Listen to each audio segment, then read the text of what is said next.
My team and I have trained probably over 1,000 people one to one through our body transformation program. We focus on weight loss and building muscle. And in that time, there is one big mistake that is holding everyone back that we work with our clients to fix. And I want to share that with you today in this video. So, no fancy editing, no scripting, nothing like that. I'm just going to talk about my experience coaching our clients so that you can take this information and make your weight loss journey way more successful. So, I want to show you this.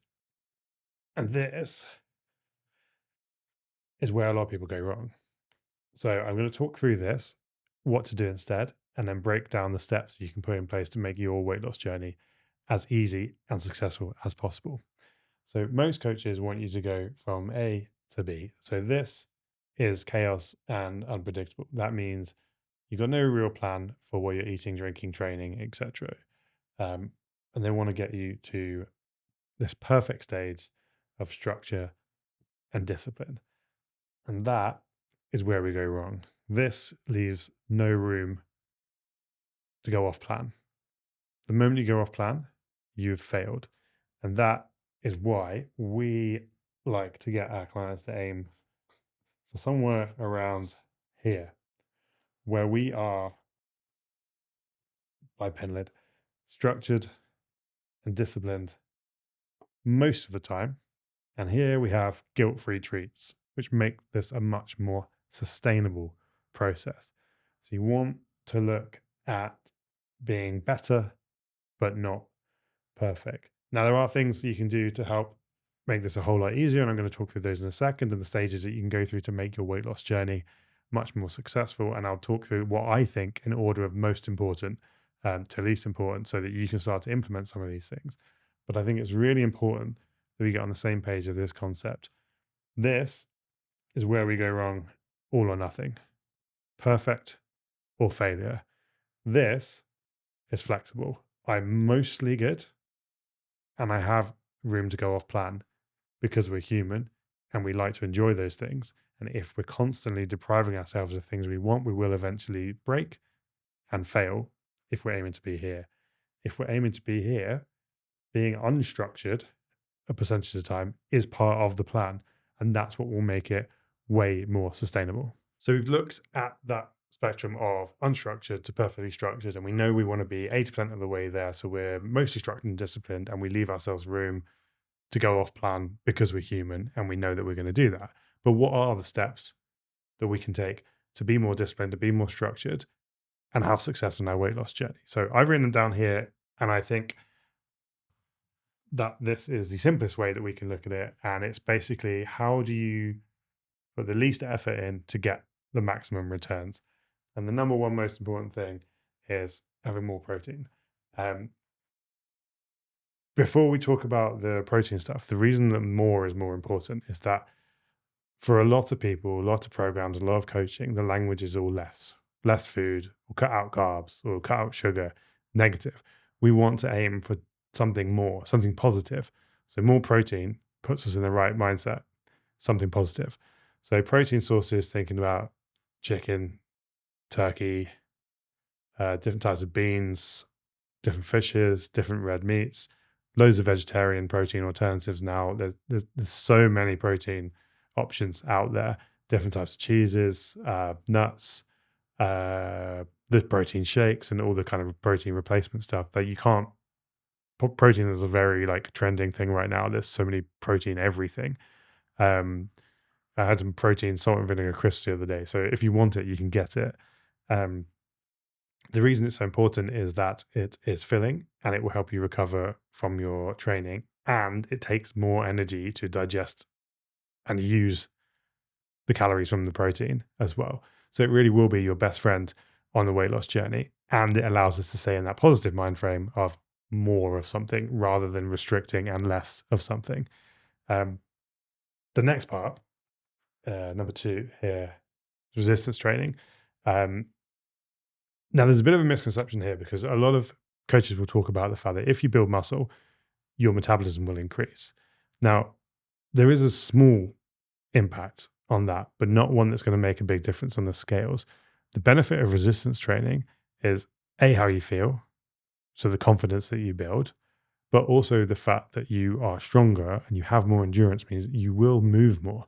Subconsciously, it is easier for you to move, therefore you will move more. And that's the thing that will have the biggest impact on your metabolism. So thinking about weight loss as calories in versus calories out, the calories out will increase because of the resistance training, because you're stronger, because you have more endurance, you will just naturally move more. So practical or like sort of demonstration of that could be you take the stairs instead of the escalator, or you walk instead of the bus, or you take a bike ride instead of the car, or you just get up from your seat more if you have a desk job and you move around a bit more. And you're not just content to just be sat there all the time because you are stronger and you have more endurance. If you are going to start doing resistance training and you're starting from the beginning, I would recommend whole body training. Now, the best thing you can do if you are a beginner is go into the gym and use the machines. So you'll find a chest press, a row, a leg press, and there'll be someone in there that can kind of guide you through all that stuff. But you want to use the fixed machines so you don't have to worry about technique. In parallel to that, you can practice light free weights to get your technique better and then build the weights up on the free weights, move away from the machines and onto the free weights, because I always prefer free weights. I just think they are more fun, but there's nothing wrong with the machine. So you can always get started even if you don't know anything about the gym. As you improve and get more experience, those whole body sessions could become upper body and lower body sessions. Even more experience, they could become push, pull, legs. Even more experience, you could break them down even further. But some people will do whole body sessions for the rest of their life and be absolutely jacked and succeed on their weight loss journey. 2 to 3 times a week as a starting point. Do more if you have more time and you really enjoy it. But I'd rather you set a minimum, so a realistic minimum of like, I'm going to go a couple of times a week. And then we can succeed because you can go 2 times a week, you win. It adds to that kind of positive mindset. So we've had more protein. We're now going to the gym more, but we're not setting ourselves up for failure by saying we're going to go 5 times a week. And when you only go 3, you feel like a failure. But 3 is 3 more than 0. It's good. So we commit to less. We'll commit to 2, 3 is a bonus. Commit to 2, 4 is amazing. You commit to 4, 2 is a failure. So we want to frame it in the right way as well. So protein, resistance training. Thirdly, I would then start to look at calorie tracking. I'm not a big believer in tracking calories for the rest of your life and the rest of time. I am a big believer in taking some time to track your calories to understand portion sizes and the split between protein, carbs, and fats. If you educate yourself on this and you get used to seeing that to a point where you can then look at your plate and take a reasonable guess, then you can stop tracking. But we really want to know what's in our food and what we're eating. And the best way to educate yourself is to track it. And knowing that you're going to do this on a short-term basis only means you can stay motivated while you do it. We're not asking you to track for the rest of the time. So we've already increased our protein. So what you're going to do is find a calorie level that will allow you to lose fat, sustain or build muscle, and not be hungry, not be suffering, not be grumpy, not be tired, keep your energy levels good. So it's always going to be a hypothesis to start with. So the easiest thing to do is go online and find a TDEE calculator, so a total daily energy expenditure calculator. So the amount of energy that you spend in a day is going to be your maintenance calories. So if you imagine on one hand, this is the amount of energy that I use, exactly equal. If you ate the exactly equal amount, you would stay the same, right? Stay the same way. We want to take the total daily energy expenditure and find and have a slightly lower level of calorie intake that creates that calorie deficit that's going to allow us to lose weight. So you go online, enter the information. It will be age, weight, height, activity level, stuff like that. It will give you, in fact, I will drop our one below in the description of this video so you can click through and use our TDEE calculator. Know that the information it gives you is a hypothesis only. So you then need to see how that plays out over 2 to 4 weeks. If you're losing weight really quickly and you're feeling great. If you're feeling a bit hungry, tired, whatever, then you increase the calories. If you're not seeing any results, you might need to decrease the calories. So you find that calorie target, you start to track it, and then all I want you to do is to worry about high level of protein. So a zero point 0.8 to 1 grams of protein per pound of body weight. So I'm, what am I, 200, 205 pounds. So I would be 200 to 205 grams of protein per day. Someone who's 150 would be 150 grams, for example. The rest of your calories can be made up of carbs and fats however you want. I don't care. Honestly, it's way less important. So say you've got 100 grams of protein, sorry, 200 grams of protein. It's 4 calories per gram of protein, which means that that's 800 calories. If you're going to be on 2,400, that leaves you 1,600 calories to split between your carbs and fats however you want. As long as the protein stays consistent, you can split it. And that allows you that flexibility to have treats and stuff like that. So that's your calories. And that's the next easiest step, I think, or the highest outcome for the least effort, because you're already eating anyway. We might as well just tidy that up a little bit. Fourth one, and this ties into all of it. So movement. And what I mean by movement is non-gym movement, non-exercise stuff. So when you are out and about, where you're getting up from your desk, you're moving around. And I spoke about it before. So more protein and the calorie tracking and eating the right stuff will give you more energy. So you're naturally going to do this. The resistance training will give you more energy, more strength, more endurance. You're naturally going to do this. So now what I want you to do is to consciously do a bit more movement. Increase your step count a little bit. Forget 10,000 steps. Just do more than you were doing before you started on this weight loss journey. If you do that, you will start to increase that calorie deficit because you're expending more energy, right? So now we are controlling our calories. We're getting stronger. We're building muscle. We're doing more movement to burn more calories. So we expand that calorie deficit a little bit, which means we can see that fat loss a little bit quicker without making too big drastic changes, right? So we've done this for a couple of weeks, we've added this for a couple of weeks, then we've gone on to this, now we're adding this.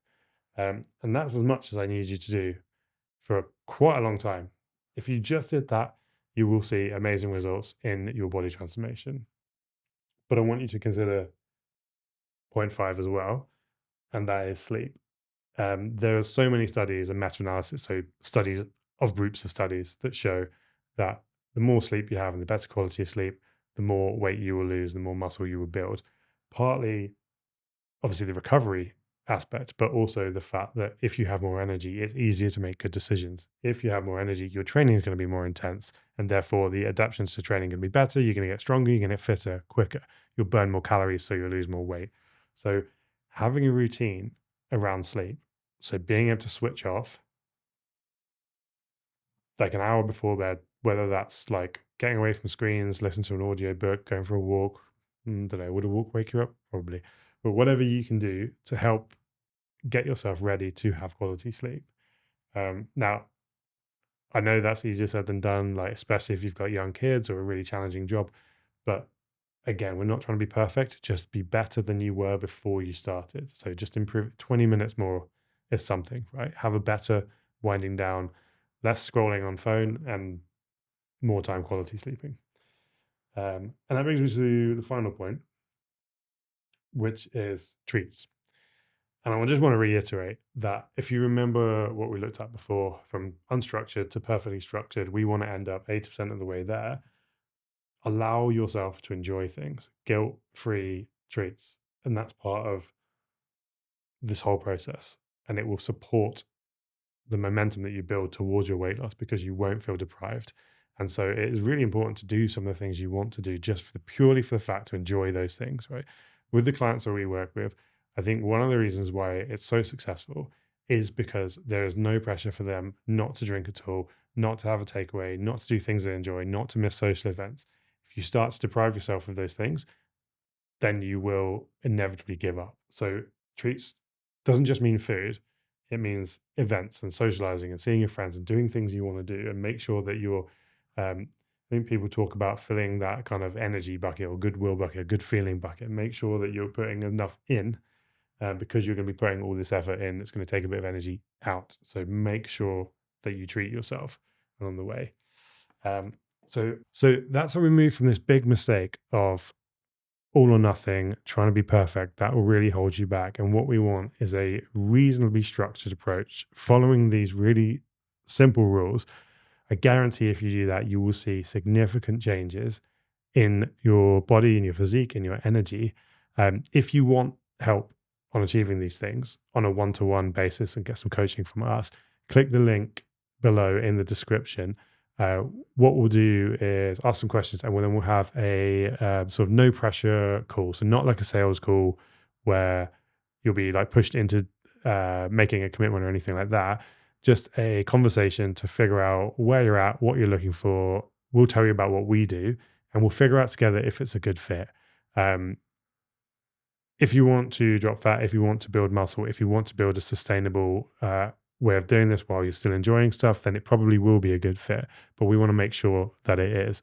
So click that link below, set yourself up for that kind of no pressure consultation call. We'll figure out your situation, tell you about the program, we'll make a good decision together. And if we want to move forward, then we'll see you in the program, and that will be awesome.